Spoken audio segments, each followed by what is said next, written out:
देश में आईपीसी और सीपीआरसी की हो रही छुट्टी। 1 जुलाई से 3 नए क्रिमिनल लॉ होने जा रहे हैं लागू। जी हां, आईपीसी यानी इंडियन पेनल कोड अब हो रहा खत्म। नमस्कार, मेरा नाम है आशी और आप देख रहे हैं IBC 24 महाकौशल। देश में 1 जुलाई से भारतीय नागरिक सुरक्षा संहिता BNSS, भारतीय साक्ष्य अधिनियम BSA लागू हो जाएंगे। इसके साथ ही आईपीसी के तहत अंग्रेजों द्वारा बनाए गए कानून खत्म हो जाएंगे।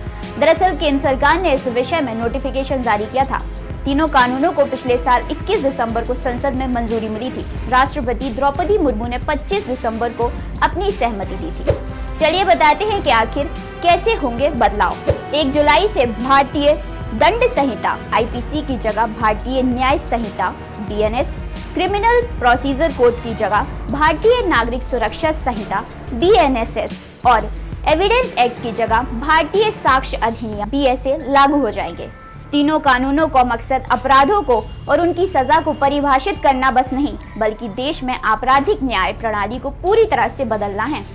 यह तीनों कानून पिछले साल 2023 में संसद के मॉनसून सत्र में पेश किए गए थे, जो अब देश में लागू किए जाएंगे। तो चलिए जानते हैं कि कानून में कौन कौन से बदलाव होंगे। FIR से लेकर कोर्ट के फैसलों तक की सारी सुनवाई ऑनलाइन होगी।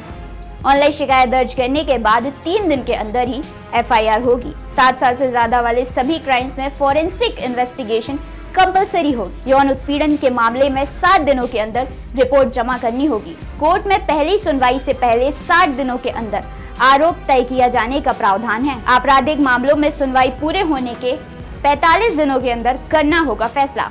इसके साथ ही भगोड़े अपराधियों को लेकर 90 दिनों के अंदर केस दायर करने का भी प्रावधान है। आतंकवाद, मॉब लिंचिंग और राष्ट्रीय सुरक्षा के खतरे में डालने वाले अपराधों के लिए सजा और सख्त बनाई गई है। इतना ही नहीं, ऐसे व्यक्ति जो बिना किसी शादी के इरादे से सामने वाले के साथ फिजिकल रिलेशनशिप में आते हैं, उन्हें 10 साल तक की कैद और जुर्माना का भुगतान करना होगा। इन चेंजेस को लेकर आपके क्या पॉइंट ऑफ व्यू है, कमेंट कर हमें जरूर बताएं और ऐसी ही इन्फॉर्मेशन और अपडेट्स को जानने के लिए हमसे जुड़े रहें।